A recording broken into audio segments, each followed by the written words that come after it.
It's just preparing now. We're just getting up details.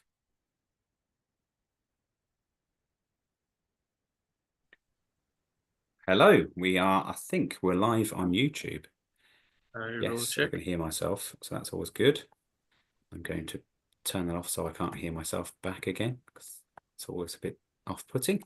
Welcome to YouTube and anyone watching the live stream. We're going to record our podcast for the week. It's the preview of the Japanese Grand Prix coming up at the weekend. We hope you enjoy. Obviously, click the like and subscribe to get all of our latest podcasts as soon as we start streaming them live on your YouTube channel, on however you find our podcasts. I'm going to head into the recording now.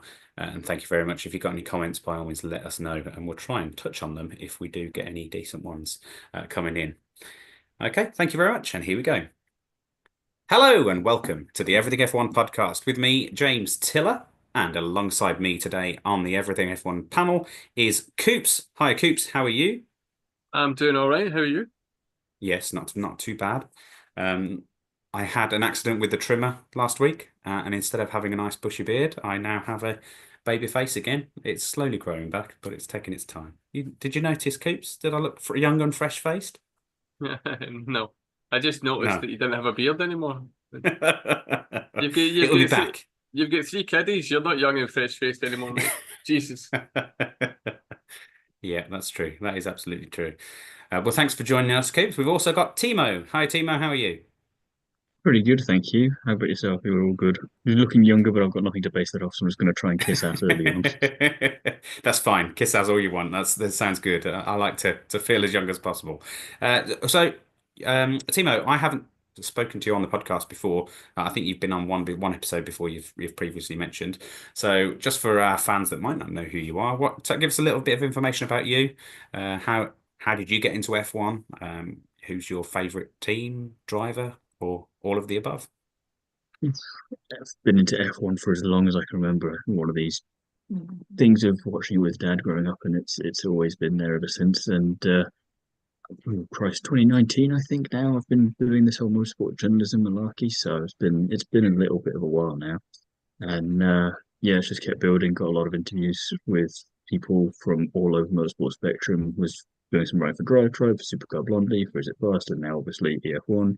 And I've got my own interview series on the curbs, kind of interviewing people from across motorsport, and then a couple of sister podcasts for that. One looking at IndyCar, one just being a general pub chat of conversation about anything that's going on in motorsport at the moment. And yeah, I think between that and just about everything else, motorsport keeps me fairly busy. Yeah, it sounds like it. It sounds like you've got a lot going on. Do you try and remain as unbiased as possible, or do you have a favorite team slash driver?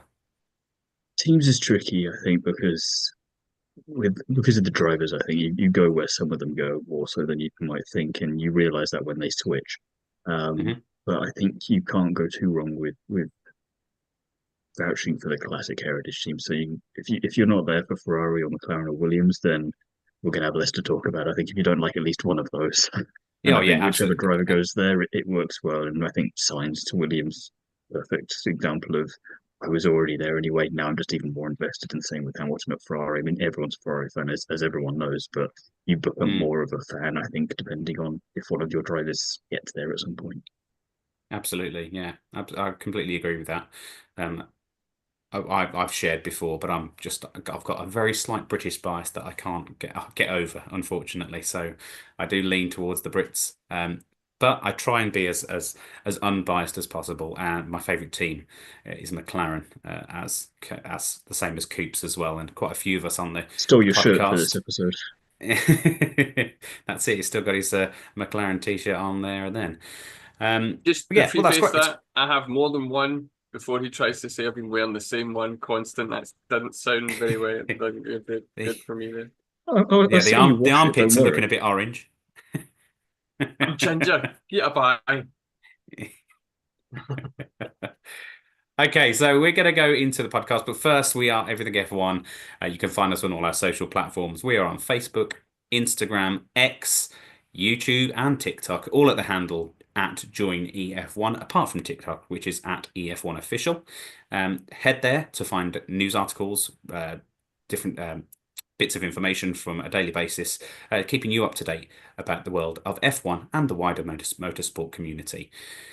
You can also find us on our website, www.everythingf1.com. And again, articles on a daily basis, keeping you abreast of every bit of news that drops as soon as it drops, right there on the website. Add it to your favourites too. We'd also like you to subscribe to our podcast and get all of our latest podcasts in your earlobes as soon as they drop. You can do that on Spotify, Apple Podcasts, on Samsung, we're everywhere basically. Anywhere you can find your podcasts, you'll find the Everything F1 podcast. We're in the top 5% of all podcasts worldwide, so we're quite proud of that stat. We also love you to head over to our sponsors, theraceworks.com. You can find merchandise from all teams, like Coops is wearing now. He's got a McLaren t-shirt, which was ordered straight from therace.com. He used the discount code EF1 at checkout and got an extra 10% off just to sweeten the deal and look good in McLaren gear. And you can do that from all the teams across the grid. So please help us by helping them, going over and buying your merchandise from them. And obviously, just get yourself some gear for this year. For the fantastic 2025 season. Okay, going into the podcast, we are previewing the Japanese Grand Prix.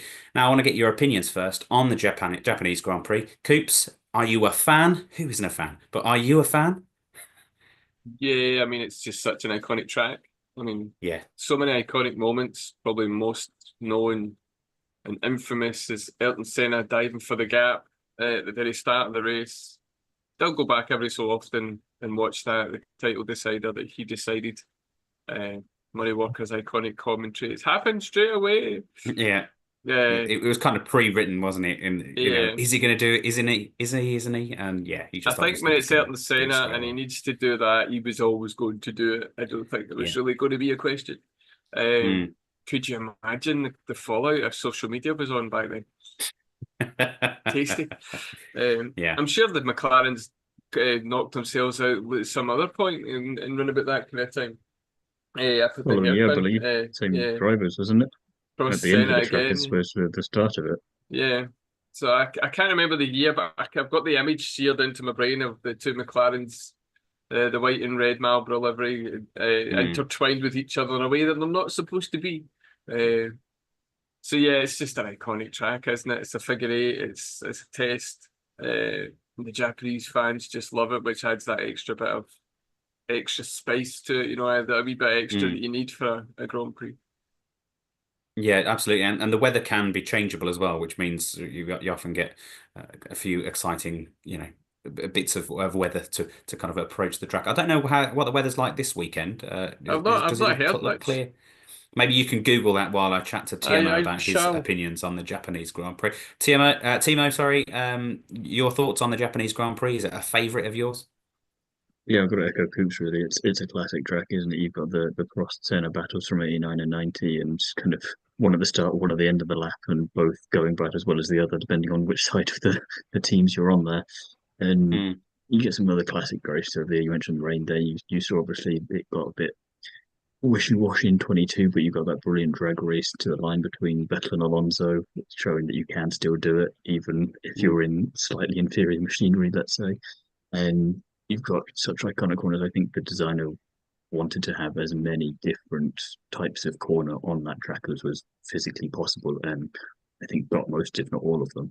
And it makes it a brilliant track. And when you think back to Alonso's overtake around 130 on the outside in kind of his early mm. days, and you think Kimi's drive back out from 17th to first in 2005, and that's just two examples of why it's just such a mega track. And it doesn't always have the best racing, but you always have a bit more of excitement, I think, ahead of this Grand Prix than you do for others on the calendar, just because of that heritage and just because, a bit like Murray Walker does say, in Grand Prix racing, anything can happen, and it usually does. Japan kind of fits that bill pretty well. Yeah, absolutely. It's a favourite of most purist F1 fans because they've been watching it for years, and it's just thrown up those exciting races. I just echo your sentiments. I love the circuit. Love the racing that we have on there. Obviously, as you say, not always the best, but it often does pull out a really good race and just really enjoyable. And the atmosphere does look great as well because the Japanese fans, as Coops mentioned, they do really get behind it. It's a bit like China in that sort of sense, that really respectful, but really kind of really behind all the racing drivers, the fans there, and they're just really really passionate about the sport, and it's good to be there. Good to see the enjoyment, and good to see it remain on the calendar, and it's on the calendar for the foreseeable, I believe. So yeah, long may it continue. Long may we stay heading off to Japan to Grand Prix race. Now the teams this year, who do you think is going to look strong there? Should we start with the championship leaders currently, the McLaren team, Coops? They're obviously looking strong. They've got a dominant car for the year so far. Is it likely that they're just going to go and romp off into the distance and continue their dominance throughout the season and starting off with Japan? I don't think they're going to be romping away with it, but I think they're definitely the team to beat. I mean, as much as they are the team to beat and they have the kind of the dominant car, for want of a better term, it's not a Red Bull Max Verstappen domination from a couple of seasons back. You know, I think it was 19 from 22 that he won or something that year. We're not talking that sort of domination, but yeah, certainly if they're not in amongst the top 3, top 4, then either something seriously went wrong or one of the 2 drivers has made a mistake in qualifying. Yeah, I suppose the difference between that year, even if it was such a dominant car, is they've got 2 drivers that are competing with each other rather than one driver just running away with it. Timo, the McLaren boys, they're really impressive this year so far, aren't they? Obviously, a few minor mistakes here and there, but other than that, the car's been really strong for them, and they've optimized mostly for points wise where they can, obviously barring the couple of mistakes that we've seen. So, what are your thoughts on the 2 McLaren drivers? Yeah, echo you and Cube said, to be honest. I think, like you said, the only mistakes have come from bad luck more than anything else. I think you can't do much about rain. You can't do much about your brake pedal just deciding to not play ball with you. So Yeah. it's one of those things. And you think if you're them, that's hopefully for that from their perspective, their bad luck out of the way for the season. For every other team, they're probably hoping that not to be the case. And coming into this weekend, a little bit as you could already tell from the first 2 Grand Prix, their biggest rivals might be each other, and depending on how qualifying goes, depending on how the race unfolds, we might get to see a bit more of that and how effective the team will be in deploying papaya rules and if anyone actually wants to play by those. Yeah, exactly. And it's too early in the season to have too many papaya rules at this We point. thought we thought that in Australia. Yeah, but I completely understand the reason in Australia. It was, the weather was changeable, and they were going through back markers, so hold stations until you clear them, and then battle. I can see that. In a corner where 3 cars can't go side by side, it makes sense to make sure you just get your drivers through the risky bits, I guess. So I can see why they employed papaya rules at that point. But hopefully they won't interfere too much in the race weekend this weekend as we head to Japan. Yeah, I'm looking forward to seeing what Lando Norris and Oscar Piastri can do. I think Lando Norris has just got the edge. I know obviously Oscar won the race in China ahead of Lando Norris. I just think Lando's got a cooler, calmer head on him this year. What I've seen so far, obviously we're only 3 races in now, so we haven't seen a lot. But from what I've seen, I'm quite impressed with how he's kind of come away from the sport in 2024, coming away from the slight loss to Max Verstappen and just missing out on the championship. It looks like he's gone away. He's really kind of put himself into the right headspace to attack the season, and I think that will take him and give him the edge over the course of the season. I'm hoping. I think so anyway, and I think he might just pip Oscar in the points this season. Whether that means he'll get the championship or not, I don't know. But I'm just saying, I think he'll pip Oscar to the points myself personally. Coops, out of the 2, who would you pick to kind of win this race? Is this more an Oscar track? Is this more an Orlando track? Or is it toss a coin and just have a guess at this point? It's an Oscar track. I mean, he's won at it already, albeit it's a sprint, but he's won at it. Yeah. I think it was his first kind of pole, if I remember right. But if you remember right, they employed some kind of papaya rules in that situation, wasn't it? Hold stations, Lando, you can't attack. Let's keep the drivers 1-2 at this point. Yeah, but he put himself in front. Yeah, you have to get there first. And I kind of disagree with you a wee bit that I think that you think that Norris is a wee bit calmer, because I don't think so. Okay, I mean, that's you fine. look at Oscar when he won. And you're like, oh, well done, that's your first Grand Prix win. Cheers, mate. You know, it was as if he was just coming back for a wee drive down to Tesco's to get milk. You know, you were like, all right, okay, cool. No worries, mate. That's, aye, awesome. He's just, he exudes calmness, does Oscar. And I've yet to see him make an out-and-out error when it comes to being at the front and doing things. I mean, there may be some nuances and he may just sometimes not quite get the balance right because he is a novice again, if you compare him to Norris. But Norris has made some mistakes that are quite obvious, whether it be putting a wheel off the track and or losing at the start or not starting as fast as they should. The points he should have got last year from the positions he was in to the wee errors he made at the start of the races. I just think that Oscar's just got that wee bit extra on Norris. Okay. And I think Oscar will win it over the stretch. Fair enough. That's absolutely fine to have a different opinion. We can't all have the same ones. We can't all have the right ones like me. Coop's just hiding his middle finger there. Yeah, no, exactly. I'm just looking forward to the race between them for the whole season. Really, it's going to be hopefully a wonderful back and forth that will keep us enthralled until the end. Timo, can you pick a side? Who would you put your money on if you had a £5 note and a bookmaker in front of you now? Would you say Lando Norris to win the inter-team battle? We won't say championship at this point; it's too early. But the intra-team battle between the McLarens. Or would you say depends on which Oscar? Lando Norris we get most over the course of the season. If we get the version from Australia, then I'd say Lando. But if we get the version of him from China, then I've got to say Oscar. Whereas Oscar's been Oscar the whole time. We don't take fence sitters on this podcast. I'm sorry, you've got No, to pick no, one. I'm gonna choose. Don't worry. I was just saying it depends on which one of those we get. And from that basis, I've kind of got to go with Oscar because Lando, I think, has learnt a bit from last year. He reminds me of Charles from last year, taking lessons from the couple of years previous in terms of how he controlled that race in Australia and didn't let Verstappen get to him. But Piastri, he did make that mistake, but that means he's even hungrier now to make up that points deficit to get back to where he knows he should be and where he deserves to be, so he can afford to take a couple of risks. But Lando can't if he wants to do it, because if Lando wants to stay where he is and keep that going, he's got to play it a little bit safer. If he makes a mistake, he's back there with Oscar, which works for Oscar. Oscar can make it work, or he can hope that Lando makes a mistake. Lando can't afford to make a mistake, so I think there's room for mind games into team battles. Mark Webber's probably taught him a thing or two on how to handle a teammate that's a bit stressful to deal with at times. And I think that not that Lando's old by any stretch of the imagination, but Oscar's got that youthful rawness to him still. He's only in his third full season. So he's still going for it. So I'd like it to be him. I just think that calm, cool atmosphere that Coops was mentioning there when he wins, he's just kind of like, yep, that was the plan. So now I'm going to do it. I'll be happy when I win the championship. It's very Kimi Räikkönen-esque, and I'm on board with that. Yeah, fair enough. So it's 2-on-1 there. What do you think? Our listeners, obviously, let us know in the comments who you think will win the inter-team battle this year. Do you side with Lando or do you side with Oscar Piastri? Obviously, we won't find out until the end. I'm happy to kind of let us see how it unfolds as we watch the racing on our screens, or if you're lucky enough to head to a track on the track itself. But yeah.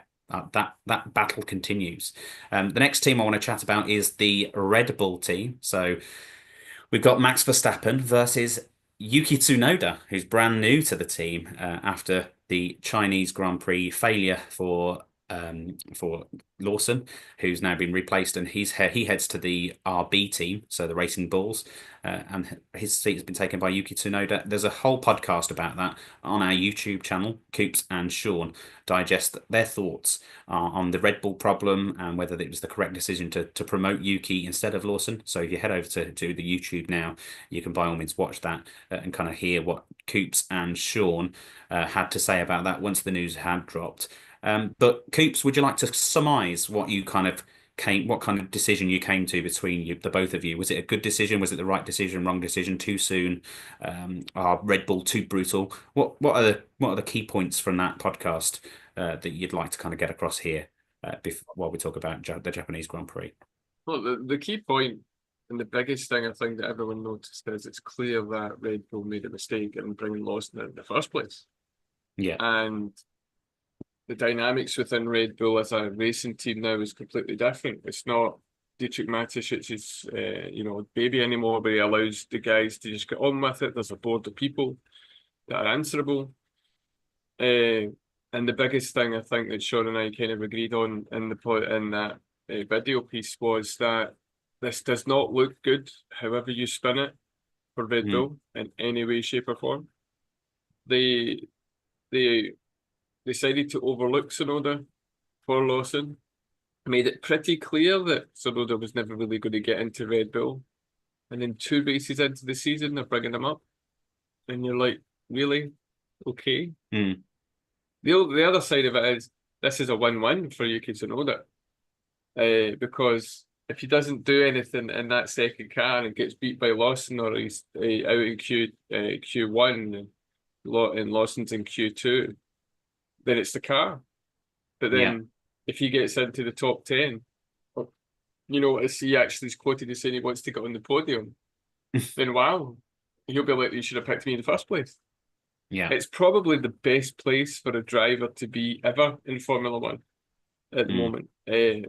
It's kind of indicative of how Red Bull have treated their drivers for a long, long time. And I don't know where they go from here. The biggest thing you have, and this is probably something I never mentioned, this is thought of just now, but as a young driver in Formula One, trying to go up the ranks within motorsport, Red Bull come to you and say, we'll pay for everything and do it all. The sport is in such a way when you're in the grassroots that you need that, but you also have to be wary of the fact this is Red Bull, and how many careers have been ruined by the way it's been treated, or the way that Red Bull have treated the drivers, or maybe the expectation that they put on their young drivers. Like, I think the phrase I've heard when I were talking about this in other podcasts was that, Max Verstappen's this unicorn driver, which is a very good way of kind of phrasing it. That you don't get these drivers every year or every 2 years. They're generational talents for a reason. Yeah. And the problem is that there seems to be this undercurrent of subconscious thing or bias within Red Bull that if you don't get close to Max, you're out. But 99% of the people that probably race against Max are never going to beat him. That's why there's only a handful that have managed to beat him over the years once he got in the machinery that he could drive to win championships. The drivers that haven't beat him are still good drivers. They could probably still win a championship. Depending on Max does. If Max isn't there, they probably could have won championships or won races or been really good and done well. So, Red Bull, they made the call. I think there's talk that it was Lawson was Horner's pick, but not Marco's pick. Yeah. But regardless, there's still a lot of difficult questions from a lot of people within Red Bull of, why? If it's you've lost faith within 2 races, why was he there in the first place? Yeah. There obviously wasn't a lot of confidence with him at that, even early on anyway. No. And I mean, if you looked in, I touched on this on the one with the podcast with with Sean, there was actually rumours that they went to Alpine to ask for Colapinto to then get rid of Lawson altogether. So they were going to put Colapinto in the car along with Hajar and put Yuki Tsunoda in the Red Bull. But then Christian Horner comes out with the statement that this is as much about protecting Liam Lawson as it is promoting Tsunoda. No, you don't. Red Bull don't protect their drivers. It's just not how it works within Red Bull. Outwardly, anyway, and I mean, we don't have insider knowledge. Outwardly, they don't come across like the protector drivers, and it's either they don't understand the young drivers, the expectations are too high, or they just want a second Max Verstappen. Pretty much all of them is unsustainable. And they're in a situation now where if you didn't put Lawson in the Red Bulls or the Racing Bulls or whatever you call them this year, who did he put in it? They're having to go to another team to ask to borrow a driver for a season, if that is true, when they're supposed to have a young driver academy. it's a very bizarre and very mismanaged and borderline incompetent way of managing their young driver. Yeah, obviously we can't confirm that that did actually happen. That's kind of No, no, speculation and rumor at this point. yeah. But it wouldn't be unlike Red Bull to do such a thing. The, Timo, the, I'm keen to get your opinions on this as before I we. jump over to Timo, sorry, the Colapinto thing is there is an element of truth because they actually Red Bull were kind of keen on him at this during last season. The word within the paddock was that kind of cooled his Colapinto's kind of form kind of dipped away before he finished his year. But they were Red Bull, I think Helmut Marko, I think, and Horner did have their eye on him initially. They were keen on him at one point. So there is some kind of thread of truth, I would like to think. Whether or not there was any kind of official reach out to Alpine to Approach. get him or approach, you know. But there has been Red Bull have been interested in Colapinto at some point in the recent past. Okay. Thanks for clarifying that. Now over to Timo, and I'd like to get your thoughts on the whole Red Bull situation. I want to know as well, the car.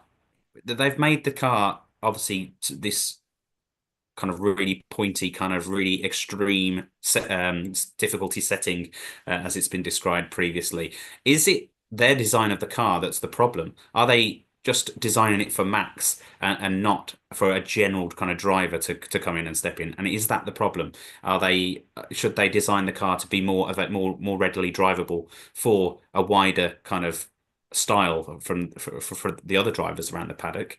And is that something that they should maybe focus on for the future? Is developing that second car to be actually better to drive for other people because clearly not everyone is a Max Verstappen.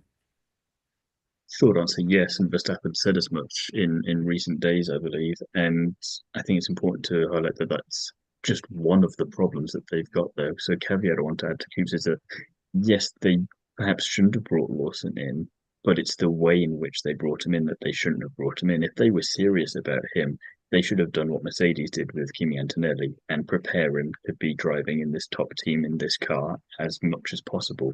That means Mm. more than just sticking you in a junior team, which is a very different car, let's not forget as well. Not just from last year to this year, but from that car to the Red Bull. So even if Yeah. you have 9, 10, 11 Grand Prix in that car, doesn't mean you're going to be able to nail it in the Red Bull straight away. Why was he not testing in older Red Bulls where you can get a feel for the general idea of it? And if your style of driving is different from Verstappen's, but the car is designed more to suit him, at least by driving previous iterations outside of the cost cap regulation, you can start to adapt to that. So if they're not going to change the design of the car, even if they should, you can start working on adapting your own driving style to try and eke the most out of that. Mm. And Yuki being in this position now, obviously it's what he wanted, but I don't know if it is the best place for any driver to be right now because, in theory, for this one Grand Prix, I can agree with that. But if, as I think it's to be believed, that he has a contract as much as those are worth sometimes in Formula One for the rest of the season with Red Bull, if by the end of the season he's say doing better than Lawson was doing in the two chances he got, but still not exactly lighting up the timesheets. That could be his career done as well then, and we can add him to Mm. the many corpses that Red Bull have tossed aside over the years in form of young drivers. And it does make you think that if a driver with 4 seasons of experience in your junior team that you say is perfect preparation for a Red Bull can't do anything with that, then that doesn't look great for anyone involved, especially not Yuki, because you go, he's been talking the talk as much as you have to as a driver, but no one cares about the other day. If you don't have the results, as Mm. much as people that were incredibly pro Liam were going and looking into the details of what happened and all of this and this, a lot of people won't care about that. They'll watch the Drive to Survive episode, they'll see P20, P19, and that'll be all they'll care about, and it'll be the same for Yuki, and you'll see how quickly that turns immediately. And just think it's a high risk, high reward situation because if he nails it, like Coop said, he's sorted. And how long for, we don't know. Even Perez only had about a season and a half worth of good time in that car before his performance dipped for a multitude of reasons. So if he struggles with it, what chance does Yuki have, even if it does go right? Who knows?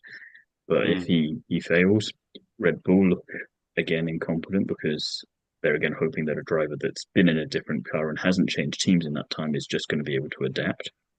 And they're also hoping that he can not match Max, because then that causes more headaches for them, but match him enough to be a good team player and a good number two driver.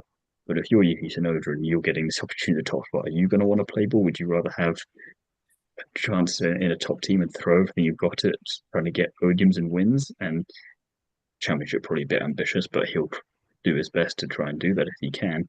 Or are you going to play the team game and go, I'll help Max out? I think I know which a lot of people would do, including most of the drivers.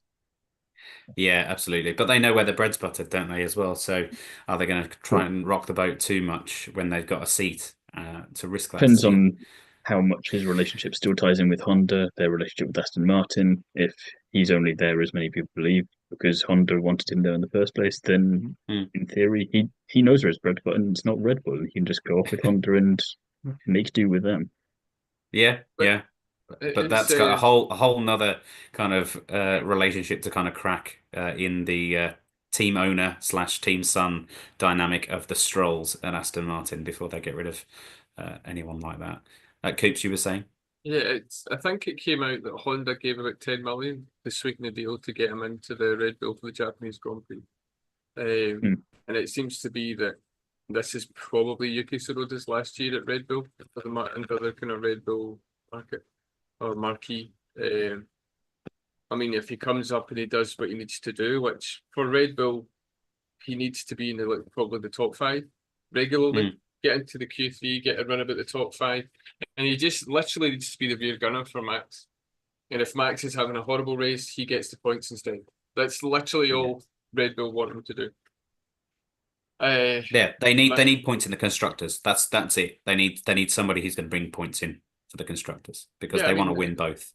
Yeah, well, I mean, Red Bull mismanaged the Perez situation. We all knew that Perez was going to cause issues with the championship with the constructors. They decided to give him a new contract when his form started to dip and it never got any better. I mean, the funniest part of Sergio Perez and Red Bull was the video of him coming down the stairs in the yacht after he'd won in Monaco, holding one shoe and the other shoe in the water. I mean, that's amazing. Round of applause for that. But when he got in the car, he put it in the wall. So yeah, it's just a really bizarre situation that's been built up for years. And for a team that has this unbelievable extra thing and a second team that they can get their data from and put the young drivers in to mismanage it so spectacularly well over the years. You know, it's bizarre. And there's a lot of intelligent people within the Red Bull, you know, company within the racing side. Like, there's going to be the odd dud here or there that isn't going to work out and you get rid of. And we've seen it in the past. I can't remember the gentleman's name. He drove in Super Aguri, I think it was. And he did about 3 races and the FIA went, oh, and took his super license off him because even they realised he was very good. I need to Google and remember his name. Remember that. I remember the situation, I remember the car, but I just can't place the name. I know.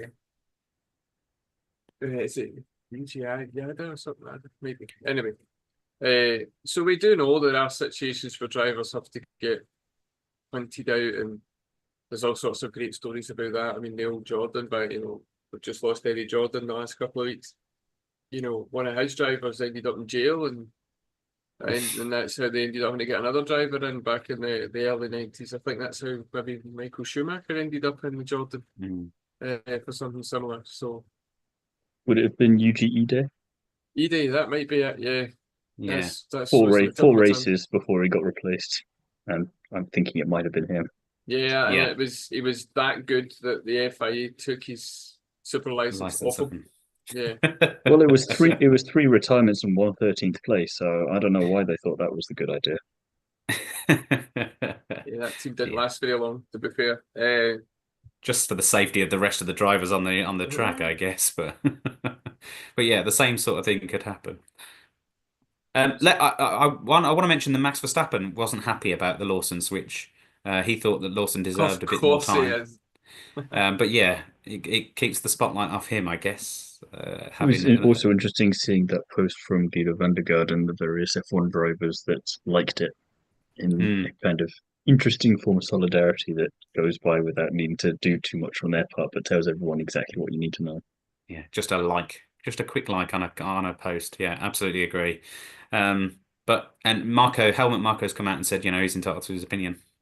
That's pretty much, you know, all you Could can they say about really it. But say anything else when it's your marquee man? You spend all the money to. He's the one that's winning your races, and he has an opinion, and you're really going to turn around and say something. I mean, even Mm, Helmut Marko knows that he's not a young driver that you can say some bullshit against, can you? Really? mm, exactly. Okay, so how do we think the Red Bull car is going to act at the weekend? Obviously, in the capable hands of Max Verstappen. Let's leave Tsunoda out of this because it's going to be his first kind of probably like a Bambi type deer around the racetrack at first. I think for Tsunoda, but Max Verstappen in his hands. Timo, how do you think he's going to do? Do you think he's going to go well? Is the car going to be quite strong in Japan? Could be top 10, knowing Verstappen. That bit shouldn't be in doubt unless something goes wrong. Aside from that, tricky because we've seen with the McLaren, with the Mercedes, with Ferrari, they're all in there fighting hard, Mm, and it was Ferrari messing up essentially that has helped Verstappen be where he is in China. But mhm. then at the same time, you've still got the McLarens and the Mercedes to contend with. And if you can't get past those, which depending on the circuit, you might not be able to as much as you want, you're going to have to settle for fifth at best. And if the Ferraris can keep their noses clean, then that's going to be even harder. So top end of the top 10, but more specific than that, be getting hard to predict. It really depends on how well the others do and how much they want to fight because I think they know they can Mm, fight this year. They can fight each other and they can fight him, and he's not even necessarily the biggest target to get to. They just want to dispatch him as quickly as they can so they can get to the McLarens in theory. So it's tricky to know, but I'd be surprised if he's below eighth, which makes Yuki's job that much harder. I mean, we're not talking about what he's going to do, but if he's wanting that podium, good luck. Yeah, it's going to be a tough task, especially when he's got so much competition this year. Some great competition that's coming from the Mercedes team, although we're not seeing much of it on the screens. George Russell is performing fantastically, just cool, calm, staying there or thereabouts, kind of best of the rest type situation. And his teammate Antonelli is also doing just a wonderful job for a rookie in that team. How do you expect the Mercedes duo to do? At the race weekend this weekend in Japan, Coops? More of the Uh, same? yeah, we won't notice them until either we get a shot of them in the pit lane doing their one stop or whatever, how many stops they need to do. And then at the end, they'll be third and fourth, and you're like, where, hey, man. I mean, George Russell's wrestler name will be George the Anonymous Russell. It's just, you just don't see He him, just don't hear happens of to him. be there, And doesn't then he? at Yeah, the it's very like end, checker flag, and you're like, oh, how did George get, when did that happen? Yeah, the and Mercedes sponsors must be furious. They haven't had any screen time at all this year. I mean, I think Steak have had uh, more sponsorship because they're that slow and get lapped all the time. Mm, But yeah, they just do what they need to do. I mean, they're probably the first to admit that they're the ones that really dropped the ball in terms of these new regulations with the ground effect cars, and it took them a long time. Arguably, probably lost them Lewis Hamilton because would he mm, have moved to Ferrari if the team was up fighting against Mercedes, McLaren? Probably not.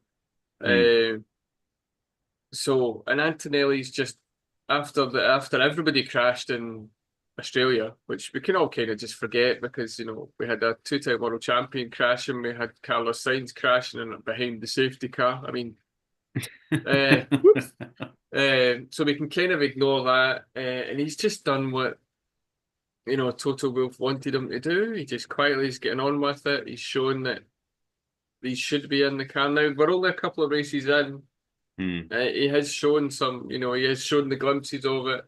We know Yeah, he's, he's he's a, been aggressive when he needs to be, hasn't he? And we've seen a yeah, couple of really good overtakes from him, but the rest of the time he's just kind of kept it cool and just I think probably taking that kind of adage of just get to the flag, yeah. taking that kind of sentiment. Um, He's got a decent enough car to be able to get in there quite quickly, be aggressive when you absolutely have to, and then just kind of sit there and just take advantage when it does open up. I mean, I think that's a good way of I do, racing. I do want to see Antonelli make a couple of wee errors and a couple of mistakes. And I don't mean that in a sense of, I don't want him to be careless necessarily, but I want him to see mistakes because I wanted to see him learn, because I wanted to see him push that limit and see, right, where's the next step? Can I make that move? Maybe that wee dive down the inside, and can I really push and get yourself to that next point? And you know what? As a rookie, you're going to misjudge it. And I won't have a problem with that. If I watch it, if we're reviewing the Japanese Grand Prix and it's, Antonelli dove down the inside of the hairpin and knocked his front wing off, do you know what? The move was kind of on and he kind of had to stick it in there and try it. But, as long as it's not something silly that's really going to put people in danger. And it's just him kind of pushing that limit and trying to get that wee bit more aggression in there. And you know what? It's your first season in a Grand Prix car. This is your time to make these errors. You don't want to do a Mazepin or a Mick Schumacher and do it every other weekend. That's a problem. No, but he's got control of that car. He knows what he's doing. He knows where to put it. Yeah. And as I say, he has made a couple of really aggressive moves. Timo, your thoughts on the Mercedes duo? I think it's a great lineup. I think they're probably one of the stronger lineups on the grid, actually. If you take rookie and kind of experienced drivers together. I think this year they should employ and look into the rights holder for the Jaws theme, because that seems to be what they're doing so far this season. Like you say, you don't see them anywhere, and then suddenly, bam, they're right there, and you go, how the hell did they get there? And that's perfect for them because it means that they're just getting on with business. They're overtaking people that they know they could easily get past, or capitalizing on situations where the opportunities are, but they're not ruffling too many feathers because they know they're not quite there yet. As you say, they fumble the ball pretty badly with at the start of these new regulations, but they figured them out just in time for them to be coming to an end. So better late than never, I suppose. But I think with Russell, a little bit like Lando, who reminds me of Charles from last year in terms of, you can see he's so far learned from previous seasons and the mistakes he's been making and just quietly getting on with the job. And that's what you need to just be that outside threat for a championship. And Antonelli, yeah, was on the fence quite a bit before the start of the season because I still couldn't quite see what I needed to see yet. But Australia and China were quietly pretty good. And I think even if he does bin in the wall a couple of times, and even if it is a little clumsy, and instead of just being a genuine mistake where a move was on, he's already bought himself some capital in terms of leniency because he's done so well straight away, and he's still a rookie. So I think at any point this year, if and when he does bin it, it's fine, and Toto's not going to get lambasted for it because at least he prepared a driver to get into a top car and gave him everything he needed to, unlike other teams. And I think, yeah, in terms of a driver pairing, especially when one of the drivers is a rookie, probably the strongest one, because everyone else there, I think, obviously just from looking at how the rookies have done and how their teammates have done, it's incomparable and doing better than some teams are where you've got experienced drivers in there. And that's got to be incredibly reassuring from a confidence point of view for both him and for Toto. So I'd argue, actually, going back to something Coops was saying earlier about Snowden in the Red Bull seat being the best place to be. I think the Mercedes seat for Antonelli is probably the best place to be right now because he has no pressure on him whatsoever. And it's showing because he can just get on and do what every driver wants to do most, and that's just drive. Yeah. I think the thing I was meaning about the Red Bull situation is more about the immediacy. So oh yeah, the immediacy in terms of for this weekend, yeah. Yeah, for this weekend and even for the next few races, Yuki can be 20th 3 times and everyone's going to blame the car. Antonelli will just quietly get on with his thing. I'll happily not blame the car if you want me to come on and do that instead, if you need some other opinions. I mean, it'll depend on what Yuki actually does, but generally I think that they won't be as hard on Yuki as they might have been on Liam or, Sergio Perez or any other driver, really, because that car is that car, and look what they've done and the fallout from their decision.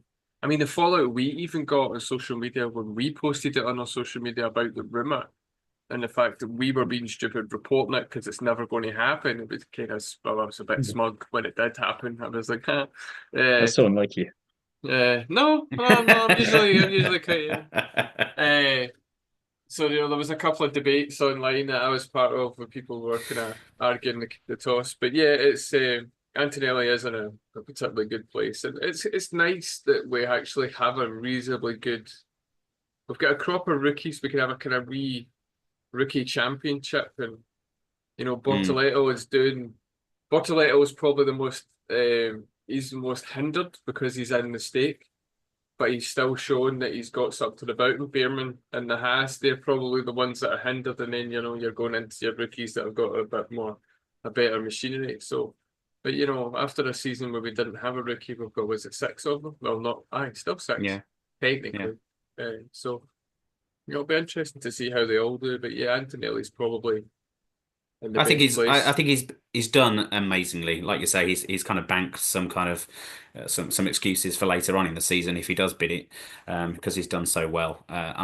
Just he does remind me, and the rumours coming in that he was going to be the next Max Verstappen. Do you know what? I can see it. I can, after his performances, I don't necessarily think he's going to win straight away like Max Verstappen did the first season he came in. But I think he'll be. I think he's got a good prospects for the future, and I'm really excited to see what he can do as the season unfolds. And I disagree with you in terms of I want him to see him take risks at this point. I mean, Mercedes, I'm sure would say the same thing. See the checkered flag, because if you see the checkered flag, we're going to see you probably fourth, fifth, maybe sixth. Could those consistently bring in their points in until you get really comfortable with the car, until you know Formula One inside and out. Um, that's when you can start making some risky moves further later down in the season and trying to get those higher up positions and podiums. So I think just keep the consistency at this point. Just consistency is key. It'll be great for the Constructors' Championship for them, and it'll be great for him in the Drivers' Championship as well, and just for his confidence, just to see that checkered flag. I know what you're saying about aggressiveness. You want to see that aggressive style, but I think just be aggressive when kind of the opportunity opens itself up in front of you. That's all. That's all I would suggest. See What the checkered flags. what I mean by being aggressive is I don't want them to just kind of sit back on the laurels and just always finish a race. If there's a kind of half chance, I would like to see him kind of try and see where he can push it. Maybe Hmm. be that wee bit more aggressive in the moment. I don't think Antonelli needs to be a more aggressive driver. Certainly just now when he's only a couple of races in, but just challenge yourself, maybe push it out there, hang it out there a wee bit and see where you Hmm. can kind of get it to. And if he hangs it out a wee bit and he dips his wheel onto the curb and spins the car, fine, good, you pushed it. Hmm. That's what he's there. That's the whole point of having his rookie season. That's kind of what I mean by it. I don't really need Hmm. him to do like what was it, Daniel Kvyat? It was called the torpedo, or Max Verstappen when he was in when he was in his earlier days where when he came up to race against another driver, you either got out his road or you had a crash. Hmm. I don't mean that. I mean more just push it a wee bit. Just as we're coming into it now, we've got a few races in, and if there's an opportunity there where you could maybe stick the car down the inside and or maybe try a wee outset pass on in the Japanese Grand Prix and do it, go for it. That's what I mean. Like, Hmm. don't just sit back on oh, I'll be fine if I just get ninth and finish. Push it. Try and see if you can attack it a wee bit more. I think is what I would like to see. Okay, fair enough. That's fine. Let's talk about Ferrari. Then let's move on to the Scuderia team. Obviously, Lewis Hamilton's brand new to the season for Ferrari, and Charles Leclerc. They've got a quick car, it seems, albeit they make a few little mistakes as per Ferrari usually do. Timo, what are you expecting them to do at the Japanese Grand Prix this weekend? They're hoping, we're all hoping, I think that it's third time's the charm for it to just have a smooth weekend. I think we know what we want from them, we know what they're capable of, but I will settle for just not getting disqualified and not being out of position by the end of the race in terms of where you are in the top 10. And Hmm. I'll be happy. And I hate that we're 3 races in and we're already having to use that measuring stick because your Ferrari is showing. But I'd just like that to be the case here, so we can just get some solid points on the board. We can, as great as it is for Haas, stop Esteban Ocon being the highest scoring Ferrari driver in the championship because that just doesn't feel right, and get back to the fundamentals because I think that's where they've been really falling down with these first two Grand Prix. Is they've been so focused on the bigger picture, which fair enough, but they lost sight of a couple of the basics. And the analogy I've been using is you wouldn't go onto the basketball court without tying your shoes properly, and yet Hmm. they have been. And then they're wondering why they tripped over, and everyone's going, "Really? you can't see the immediate issue here. Allow me to point this out for you. So Mm. that's where I think they need to focus on. And then once they do that, they don't need to teach these drivers anything. They both know what they're doing. They both know what they want. And until they're in a position where they actually have to worry about each other in terms of fighting each other for a championship, they'll work together and get the job done. So they just need to focus on having a clean, tidy weekend. And that car in Japan, don't quite know. Last year, I can't really remember seeing much of Ferrari, which they tells you all you need to know. And it's going to be interesting to see where they fall in the pecking order this time. But we might have a weekend where maybe they're the Mercedes of this weekend, and we don't see too much of them. But that might not be a bad thing. No, exactly. And Hamilton's actually won a race, obviously in Suzuki, four times in Suzuki, once in Fuji, I think it was. I was just quickly googling that, so if I misread it, it's because I was doing it quickly. So he's got experience of performing well in Japan. He's got experience of performing at most tracks. Let's be perfectly honest. But I'm sure he'll take that experience into the race this weekend against his teammate. And last week in China, Charles said, Lewis got the better of me, and that's why he outperformed me in qualifying and how he outperformed me in the sprint.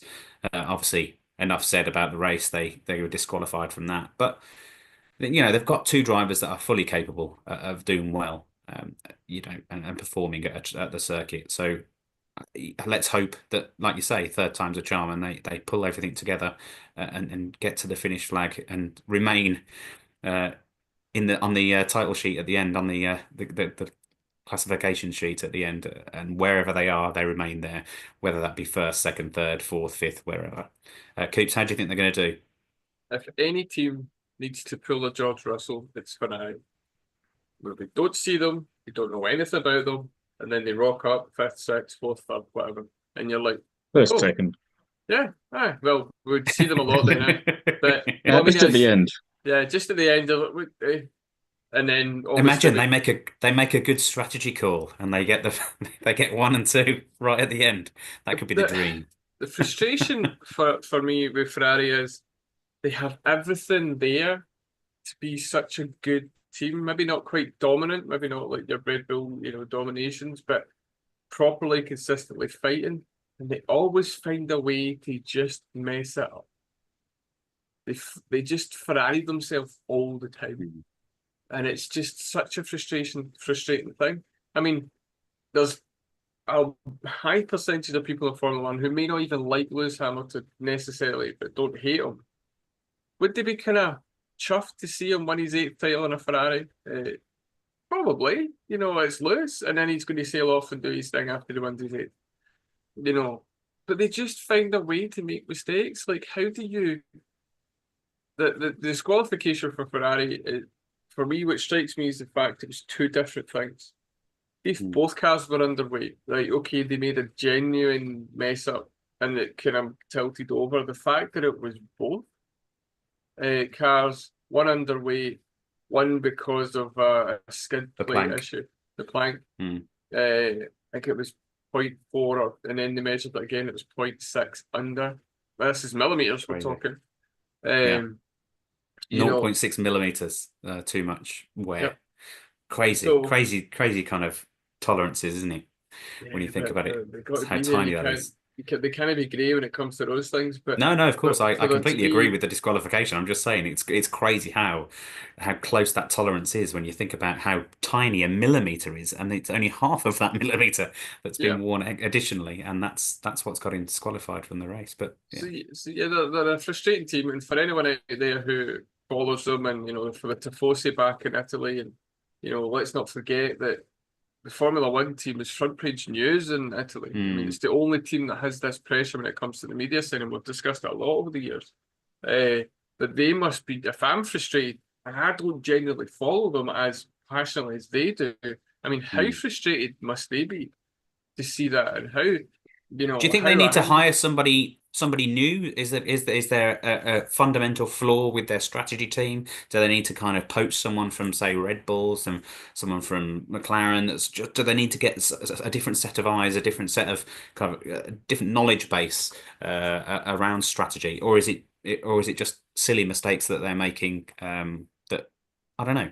What do you I think? mean, but where would you stop though? Is it genuinely the strategy? Is it just the fundamental culture within Ferrari? I think Fred Vasseurs done a lot of good Mm, because they were genuinely when it was the last few team principals, they were quite closed off from the rest of the world, you know, and the media, and you didn't really get many quotes from it.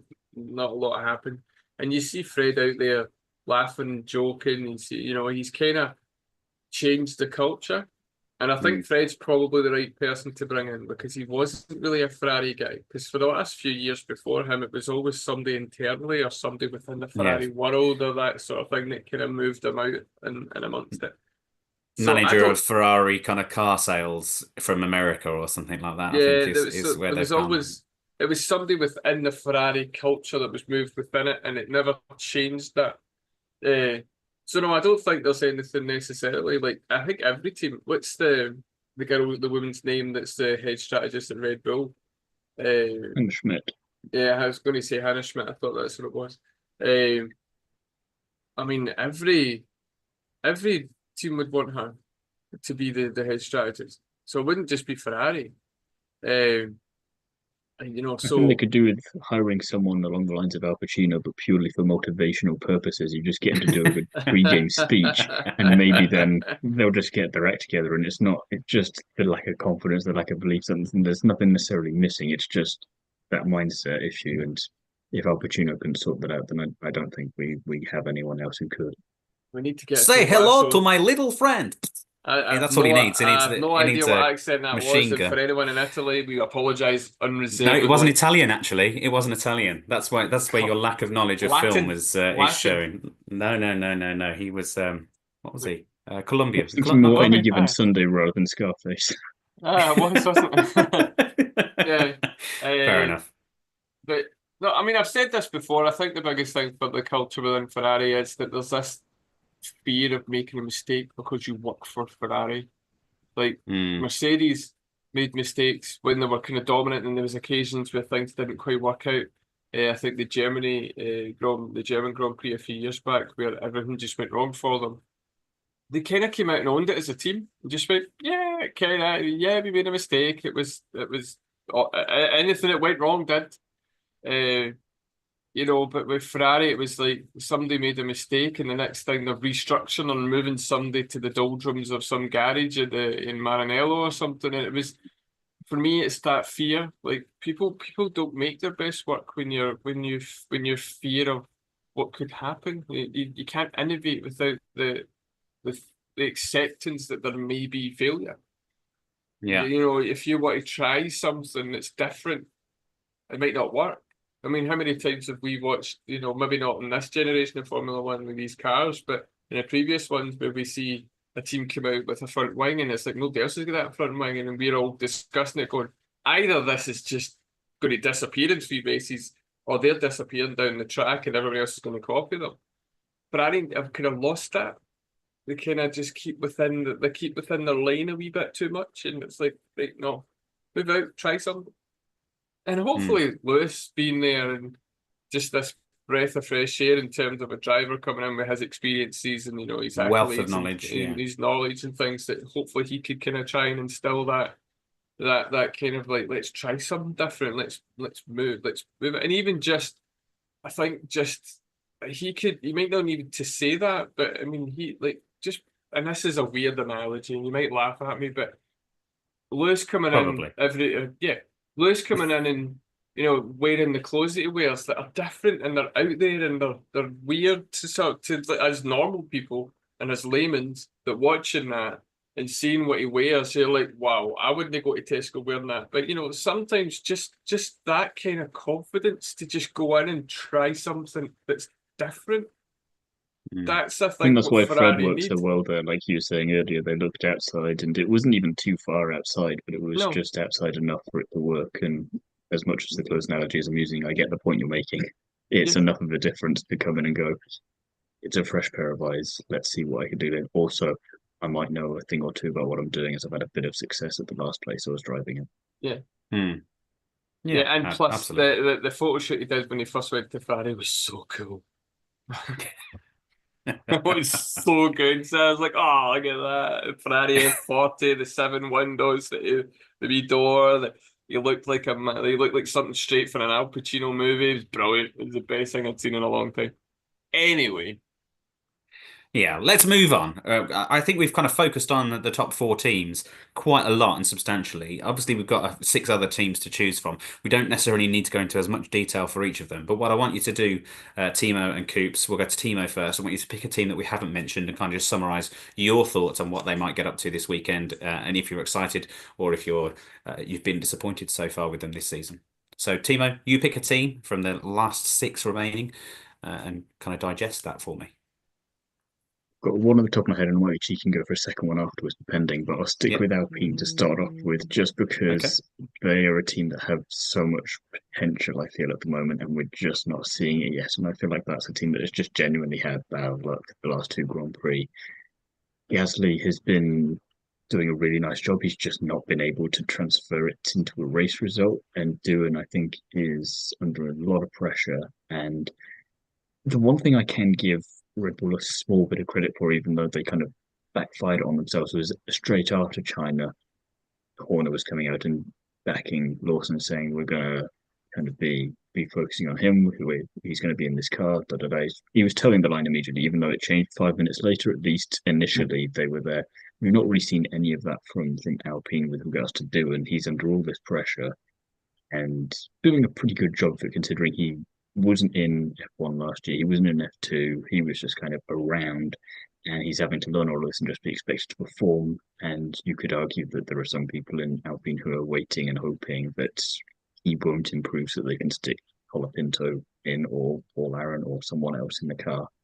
And that's quite harsh, I think. And I Mm. quite like, and just seeing Doohan on track for the first time in Australia with the nice positioning that they have for the camera just behind his head, and the way that they've got delivery finally, a good delivery from Alpine, in my opinion, that they finally figured out how to nail blue and pink in just the right way. It just looked right to me, and it's been such a Mm. shame that they've not been able to capitalize on that so far. The penalties he got on China were a bit harsh, I thought, for what the moves were. I thought it was, yeah, ambitious, but it was kind of the mistakes that we were earlier that we're hoping that Antonelli's going to make, because it was probably on and it was all right. We want to see hard, tough racing, and with how wildly inconsistent the stewards can be at times with applying these penalties, I thought if someone's got it in for two in this weekend, is there someone in there who's just been slipped a five or something? Just be extra harsh on him, please. It's getting a bit annoying. We want to get rid of them. Mm. So I'd really like to see them have a strong weekend, because I think both drivers are incredibly capable, and we saw how much of a turnaround they made from the start of last year, the end of last Yeah. year, and it looked like that could keep going. And I think a bit like Ferrari, they're going to be hoping it's third time's the charm. Coops, you've got five more teams to choose from. Who are you going to select to talk about? Carlos Sainz, because Just Carlos Sainz as a team. Does that include his like physio and the preparation that he's going to take on the run up to the weekend? you're such a sarcastic. Anyway, no, we're going to Yeah. talk about Carlos Sainz and the underwhelming start to his Williams career. Okay, go for it. Because, crashing out behind the safety car in Australia is really silly. Regardless of who you are, that's really silly. And Yeah. then he just kind of underperformed in China. I want to say it was a Q1 exit in China for the Grand Prix, but I can't remember. I think it was the lower half of the grid, let's say. Mm. But it has been, everyone was raving about it. Oh, Carlos Sainz Albon's going to be one of the best pairings, and he's just not fired up. And I've not heard anything to say that the Williams car is particularly difficult to drive. It's not Albon's a Red proved otherwise, Bull. hasn't he? He's Yeah. done fairly well. So he's one I would like to see do better than he should be. He's basically should be doing what Alpine are doing. He should be doing better than what they're doing. So he needs to start kind of showing something as the reason why everyone had this big fanfare at the fact that Williams had a coup and got him over. So yeah, he's kind of the one to watch for me this weekend. And obviously, Do you think he will do that? Do you think he will do well this weekend? that's the weird thing. I just don't know. I want him to, and I hope he does. I just don't know. And I think this is the thing. This is probably the most delightful thing about this season in 2025 is there's so many things we just don't know. Like, I mean, for about 2 years, we were on the podcast going, yeah, so Max is winning. Anyway, so who's second?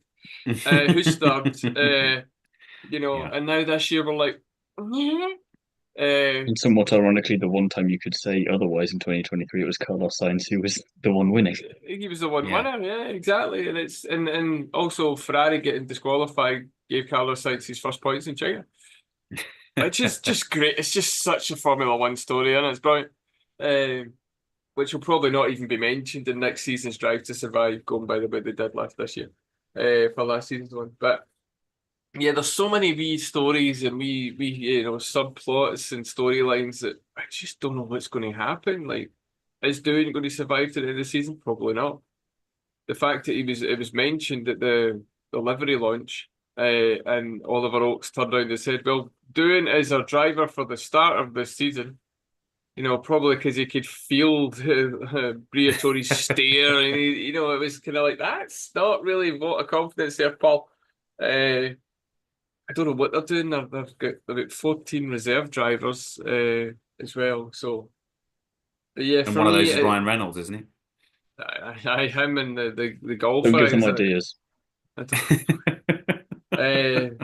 Yeah. So yeah, there's a lot going on, but for me, it's Carlos Sainz. I mean, everyone's going to look at Yuki Tsunoda, Liam Lawson. That's pretty much the main focus of the whole weekend. Sky Sports are going to be running that constantly. But for me, it's Carlos Sainz is probably the other one that I'm kind of interested to see how that works out. And Timo, you said you had another one to discuss. Was that the Williams team or was it someone else? Unfortunately, it wasn't. It was Haas, and I just want to see them do well, or I want to at least see them a lot on the race coverage, purely because of their livery for this weekend. I think they've done an outstanding job of it, and I wish that had been their livery for the entire season because I prefer it to their standard livery, and I think somewhat controversially maybe. I'll see what you two think in a second, but in comparison to the Red Bull and the Racing Bulls livery, it blows theirs out of the water. They've taken white and they've added a splash of colour to it, and it works so much better than just the white, I think, for me. I think the white on the Red Bull works better on the classic car they had alongside it, and there's a reason it worked back then on that kind of a car. It doesn't work on this one for me, and you can see how easily you can fix that by just adding a splash of pink. So as long as we get to see a lot of it and not in the form of a crash, because then you ruin this beautiful artwork, because that would be really spoiling it for me, then I'm happy, and I don't really mind where they finish as long as we get to see a lot of it, because it's worth getting to look at 180 miles an hour. It is actually very pretty. I'd heard that they'd seen it, and I hadn't had a chance to look at it, and yeah, I can concur. I concur. I can speak easy now. You have been approved by the Coops. Let's get some predictions for the Japanese Grand Prix then. It's difficult, obviously, because it is so close, and perhaps that's why it's a good thing to make these predictions, because it really is just a toss of a coin at this stage. It is that tricky. It's even tricky to say it. So who would you put your qualifying, your pole sitter, your 1, 2, 3, and a bold prediction? We'll go to Coops because he's used to doing this. It gives you Timo some thinking time. But Coops, give us a pole sitter, a 1, 2, 3, and a bold prediction for the race weekend in Japan. Pole sitter is going to be Piastri. Okay. First, second, third will be Piastri, Lewis Hamilton, and Yuki Tsunoda, because why not? And that's my bold prediction as well. Japanese driver. When was the last time a Japanese driver stood on the podium of a Japan race? Kobayashi 2012. There you go. You must have rehearsed that. You must have checked out the stats before you came on. I do know a couple of things. I've got. Okay, I just want Yuki in third because I want to see the Japanese fans just lose their minds. I mean, the scenes to watch would be amazing. I think when he walks into the paddock, it's going to be some madness anyway. Now, he's a rock star anyway. We're already top level, hyped up for him. Just imagine, if he got there, whether it's going to happen or not, I don't know, but I'd love to see it. Timo, fastest in qualifying, 1, 2, 3, and a bold prediction. I'm going to go Verstappen for pole. I'm going to be bold with all of these. And then I'll go Okay. for a Piastri win, Russell second, Leclerc third, and a bold prediction of Lawson gets points, Yuki doesn't. Okay, that would Just be to mess mightily with Coops' ironic. nice Japanese dream. Yeah, absolutely. No, I get that. That's good. Right, I'm going to say pole position will be. I'm going to say Lando Norris pole. I'm going to say the winner of the race will be Lewis Hamilton. He's got to win one. I know he's already run a sprint as well. Lewis Hamilton. The There'll be Grand some Prix. shenanigans that bring him to the front. I think Lando will be second, and I'm going to put Oscar Piastri third.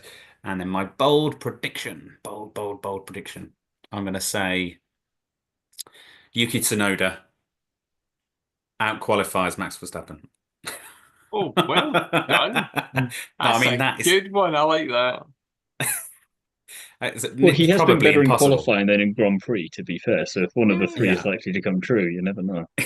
Could you imagine the Red Bull pit wall if that did happen? Like they'll be looking, what would we do? Well, what? Eh? That'll be amazing. Yeah. It'll just be It's a they'll bold just all be prediction because it's imitating probably not going to happen. just be imitating the penguins from Madagascar. Just smile away, boys, smile away, and just get out of here as quickly as possible. Yeah, absolutely. Well, I hope at least one of those bold predictions comes true anyway. I think that's pretty much all we need to talk about today on the predictions podcast for the Japanese Grand Prix. We'll be back, obviously, after the Japanese Grand Prix to just kind of digest what we saw. Hopefully, some good, exciting racing, and hopefully the Constructors' Championship and the Drivers' Championship is affected nicely. So we see the competition open up even more for the rest of the season as it continues. I've been James Tiller. This has been the Every Game of One podcast. Thanks to Timo and thanks to Coops. Thank you. Thank you very Cheers. much. We will speak to you next week and digest the Japanese Grand Prix. So thank you. Bye bye.